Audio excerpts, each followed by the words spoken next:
The Dera Iyotte is very, very, very vital to a Lakota, the plant nation. The plants are our older sisters and brothers. So, they're more humble than us. They have to stand in the wind, in the elements. They have to withstand strong northwestern winds. They have to withstand very thick snow and heavy snow, which is a blessing. Wopila. And us guys have houses, we have cars, we have these waterproof boots. We have all these things that protect us, but our plant nation, all they have are our prayers. So it's very important that, we keep this prayer strong. And so when you're out here harvesting, it's good that you come out here with a good heart and a good mind. Look at that magakshita heading in for a landing. So it's important that you keep yourself strong mentally, and the Dera Iyotte is always here for us, and you need to, go back to those ways, relying on it, where even if, you don't know how to harvest, maybe you don't know anybody that goes out there, you could just wake up in the morning and say, Wopila Dera Iyotte, include them in your prayers. I do all the time, in the morning time, I'm always like, Matko Iyotte, wana Wopila Chiche. I go through all the animal nations, the plant nation, Chao Iyotte, the tree nation, because, they are very humble, and I strive to be like them. I want to be like my older siblings, the plant nation, because they withstand everything. And, it's very hard to live in this world, amidst COVID, amidst, just being in a difficult period of time demographically. Demographically, this is a very sacred area, but through time and material, it's become kind of kuja. It's very sick. Uchimaka, she's very sick. So we need to take care of her, and we need to remember how sacred we are when we walk on her. Harley, she's always over there. She comes from the running Tiwaha, and she was fortunate to, my mother taught her a lot of things about the earth, how to get the medicines, how to gabla the meat when we butcher. She always gets it done. And, it's important when you come out here on the Makocha too that you have a good heart. Hey, yeah, let you come this way. Well, I don't know how watery that is over there. So, it's important that you come out here with a good heart, good mind, because what you're gathering is, going to someone else, and you want them to have that good energy that you have when you're getting this. So that's why it's important you sing them songs, or, if you know other songs, sing them too, Shoot, you can sing them some Patsy Cline if you want, but, it's really important that you sing them songs, because our Dera Iyotte is thus far what's carrying us. It's been protecting us for centuries, thousands of years, and we need to remember them and give them thanks. We're over here harvesting this because in White River, the floods took out where I have to harvest with my Unchi Esther and my Unchi Rosie. So we're coming over here, and then that's when I started noticing that things were different. And this is I'm going to show you guys right here. Right here, this really makes me sad. See, you can see the deep red of the chinchasha, and then you can see where it's been cut off. Those are very large pieces that were cut. And so it's making the center of it, which is like the grandfather. He's very dull. He's getting old. And, you have to have respect. Just like when you're picking sage, you never pick that center one because he's the grandfather, the Nacha of the Tioshpaya. He's looking after everyone. He's the one that's gotta, think ahead. He's the one that's gotta think for the little Tioshpaya, the little Wichoti or cat. And so, this really saddens me, and I was very, alarmed, and I haven't really harvested since my mother died. I mourned her the old way, and I stayed home for a year. I went out last summer, but I didn't get to go in the winter last year. So this is, some new records. I'm recording data, and, I've been going to other spots, and we've been, just trying to, get everything in mental note. Lakotas, my mother used to tell me that, you don't need a recorder. You don't need what I'm using right now. She said you should record it within your heart. Take picture within your heart, and it'll never leave you. When I was growing up, my grandmother, her name is Rosie Haipanayet. My mother, her name is Eva. I'm very fortunate to be raised by them. They took me everywhere with them outside. My grandmother had a best friend named Esther Moves Camp. And when my grandmother passed away, my auntie Esther stepped in, and she showed me these beautiful plants and how to gather them. And so I'm very grateful, and I have to give thanks to my ancestors, my mother, to her mother, to my mother's best friend, and it keeps going on. And I'm very grateful to have a good family, a good partner, good kids. We all go out, we all harvest. It's a beautiful way to live. It's hard, but I truly believe that when you and your family get dirty together, that medicine's gonna go for a good cause. Then you're able to really be strong and in your prayers and in your walk. So it's important that we as Lakotas get out there and harvest it. It's very important that we keep this way going so that it doesn't leave us. We're very blessed to be Lakota. We're the most brilliant race on earth. We're the first botanists. We're the first scientists. We're the first astronomers. We're the first, and we need to embrace that. And I'm very grateful to be able to share some of the teachings. I'm fairly young, but I did pay attention to my grandmothers, and I'm very grateful to what they have taught me and what I carry with me. These are the things that I would have to do for them. It's a real beautiful feeling to be a Lakota, to be able to wake up in 2021 amidst a pandemic and be able to say, Lakota wihe macha. That's a beautiful feeling, because I'm a Lakota woman who's out here harvesting. I'm a Lakota woman who's with my family getting things that we need in order to live. And I'm with my kids, and I get to do this out here. I'm very grateful to be a Lakota. My Lakota name is Chokata Aupiwi. They brought her in the center woman. So no matter where I'm at on this beautiful earth, I'm in the center. And when I'm with my kids, I'm very centered. I'm very grateful to the Plant Nation as they bestow gifts that I can't even, begin to explain to you how much they mean to me. I've been able to witness many miracles because of the Plant Nation. I'm just very happy to be a Lakota, and I'm very happy to be able to come out here and to gather these ceremonial items so that we can live. Being able to harvest is a good feeling. It gives you a sense of pride. It gives you, a sense of purpose, because you're out here and you're doing something that's good, that's going to bring, a lot of good to a lot of people when that chanupa gets passed around, whether it's at a ceremony, whether at the induction of a new program or Sundance. Everything is sacred, just like you are. These are the chanupa. We gather them, and we only have until the thunder comes. So we're racing to Dera Iyotte. Once that thunder strikes, then we can't get this anymore, and we're no longer able to. There's a nice hawk right there. We're no longer able to get this, because therefore, once it thunders, then it signals to us that, there's another one too. Gee, that's Keely.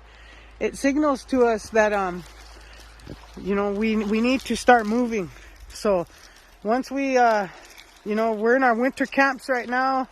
We just finished our storytelling. We just finished, having a good winter inside of our teepees, sheltered. We had a lot of creation stories that go out during the winter solstice, and we're home, we're learning. We're making things for the upcoming summer. We're making things, you know, we're productive right now as Lakota. And once it thunders, it tells us that, you know, the baby buffaloes are being born. It tells us that new life is here once that thunder cracks. So there's many teachings that come with this. And, you know, as Lakota, we need to follow them. And once we start getting ourselves back into condition, you know, disciplined within the teachings, you know, the earth will sha'unshila us a little more. Okay, this is where we are. I made it to this area. Earlier I had noticed, just from driving around the different areas of the Makoche, we've been, you know, kind of checking on other things that are going on. What's growing, what's not, you know, what's coming in abundantly, what's kind of looking ushika. This spot right here in particular is very lush. You can see the cattails right here. It's very lush, and as you come in, you know, we're probably pretty crazy to be coming out here like this, but you can see the deep beauty of the Chinchasha. You can see how gorgeous she is. You can see the tracks that are coming to her.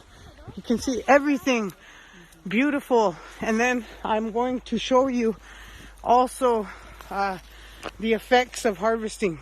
People are taking from her the big parts, the beautiful parts, and, you know, they should be taking what's around her on the outside, so that the inside, the core of her, stays strong and red. But, you know, whoever's out here, they must not have been taught well, because, you know, look at right here. This is Chinchasha right here, and it's just totally light colored maroon, like a wine color, when it should be deep red.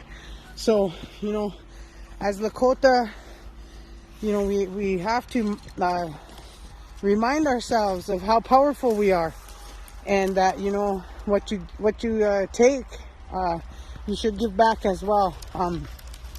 So we come out here, we do harvesting, we cut for a lot of alders, not only on the Rosebud, but the Pine Ridge, the Lower Sioux Reservation, Dakota and Minnesota. We harvest up in Sioux Valley, Manitoba, Canada. We harvest for alders all over, and it's a good feeling, you know, being able to get out there. It's a rather tedious job when we're getting Chinchasha. You got to go out, and it requires getting dirty. You could get hurt. You know, you become one with the earth when you're out here. So, you know, it's not an easy job. It's not an easy task to do. Our Chinchasha is very important to us as Lakota. So, you know, the spots that are being depleted, it's important that we honor them, and that, you know, we keep them in good thoughts so that they come back to help us. My mother always told me, just like the berries, you know, you have to go and get them. You have to go and honor them and pick them for good reasons, so that you can, you know, go on, you know. And Lako Witoka, that's a beautiful way of life that was given to us, and that pipe that was brought to us is the only way to live by. And so as Lakota, this Chinchasha, you know, it's important that you go out and that you learn the areas. I'm coming here because the areas where I was taught to gather with my own grandmothers, due to recent floodings, you know, it's taken out a lot of the, you know, the old spots that we used to gather from. Everywhere you go on the Makoche is a pharmacy. You know, it's like a super Walgreens. It's like this beautiful pharmacy that we need to, as Lakota, go back to. And we need to really refocus ourselves, so that, you know, these plants can grow, they can help us, because that's what they're here for. They're here to help us. They're here to teach us how to build relationships with the grandmother earth. You know, father, son, and our mother, the moon. You know, they do certain things throughout the year, and they teach us what sacred above is sacred below. So we need to act accordingly, and if it's carrying yourself in a good way, then that's what you need to do to get yourself out in the land. But it's really good to get your family involved, It provides a lot of good structure for yourself, because you're building something within your mind and your heart, and together it's a really beautiful prayer that you're going to be able to help a lot of people with. So what we're doing is amazing, and I'm proud of everyone who's out there trying to gather and harvest so that we may live. Hechel Iyotte ni pikte, so that we may live. That's a real saying, and it's not just something that's on a calendar. It's not just something that you hear on the radio. It's something that you live by. So when we're out here like this, geez, look at my baby Bigfoot tracks. It's important to remember that you're coming out here to get medicine, and there's songs that you sing. There's different, there's just different. There's a few different songs that you sing to the Iyotte, but as you can tell, it's very strong. It's very red. I noticed from the other ones that people were just kind of cutting, and they were just taking, and they weren't really leaving anything. And so some of them were coming in a lighter brown. Some of them, they weren't really coming in as rich and shasha as we would want them to be. The songs that there is to go with these, I wanna sing one right now as we're cutting, because I want to honor them, and I want those of you who are listening to also be able to hear some of those prayers that we sing for the Plant Nation. So Pejuta Wachitukta Cha Nizani no way. You learn those songs and you sing it to them, and you give them praise. And just like at a powwow, when they're honoring the relatives, and they're having everybody go out there and shake hands, this is what we're doing to the Plant Nation. We're thanking them for what they give to us. Today we're going to come down and harvest a little bit of chinchasha. Chinchasha is red willow.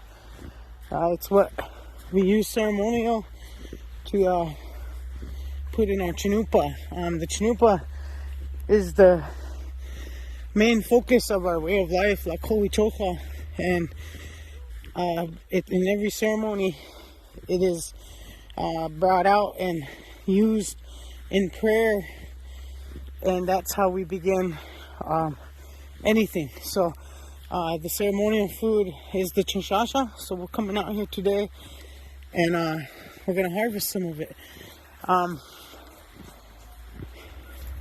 For centuries and centuries, we've been harvesting it before the thunder comes. So we're on a race with the Wakia Iyotte right now. I do know that someone had said that up this way, baby son. Someone had said that it's already it had already thundered a little bit up in to the east and north of us in Ojibwe country, and it's already thundered to the west of us in Wyoming. So, and an auntie of mine over the weekend traveling home from be careful son, because there's open water down here. Traveling home from Oklahoma said it was thundering down there as well. We haven't had it here yet, so so today we're going to come out and we're going to cut a little bit of it. A few weeks ago I was here and it was icy still, but we've had some really good sun, and then as you can tell we got like a tremendous amount of snow, which is good. We needed this snow to saturate our grandmother. She was getting very dry and she needed this, so Monalida Wopila Chiche for that. So we're coming out here just last week. You can tell there's water underneath there, so you got to be careful with where you're going. God, it's protected. There's big wiwilas here, so they're protected and they're well taken care of, the chinchasha. And I just wanted to stress on a few things as we cut. So I'll find a way to get a little closer to this, and then we shall go into the teaching. Okay, we're at this spot right here, the Chinchasha. In this area, we've noticed that through the years it has been rapidly been harvested out. This right here too is right beside the antelope community. They have a tremendous amount of Peyuta here, all along this whole creek, along this whole area is Peyuta for men and women. And I remember when I was in college here, we would come down here, and I have a good friend named Ron, and he would tell us about this different medicines that his grandmother had taught him as well. It's pretty wet. You can see, like I said, we're racing against the Wakia at this moment. We haven't had any thunder yet, so you can see right there too, there's some small, they call it Chinchasha because the cha is the wood, and then sha is ceremonial for red, and you can evidently see it's super red. So we have some right here growing, and you can tell that it's very powerful. So this is what we whittle down, and we put it in our chanupas when we pray. And when we go out into the harvesting world, it's the Chinchasha that, what? Oh, come then. So when we're out here like this, geez, look at my baby Bigfoot tracks. It's important to remember that you're coming out here to get medicine, and there's songs that you sing. There's different, there's just different. There's a few different songs that you sing to the Iyotte, but as you can tell, it's very strong. It's very red. I noticed from the other ones that people were just kind of cutting, and they were just taking, and they weren't really leaving anything. And so some of them were coming in a lighter brown. Some of them, they weren't really coming in as rich and sha as we would want them to be. The songs that there is to go with these, I wanna sing one right now as we're cutting, because I want to honor them, and I want those of you who are listening to also be able to hear some of those prayers that we sing for the Plant Nation. So Peyuta wachi tukta cha nizani no way. You learn those songs and you sing it to them, and you give them praise. And just like at a powwow, when they're honoring the relatives, and they're having everybody go out there and shake hands, this is what we're doing to the Plant Nation. We're thanking them for what they give to us.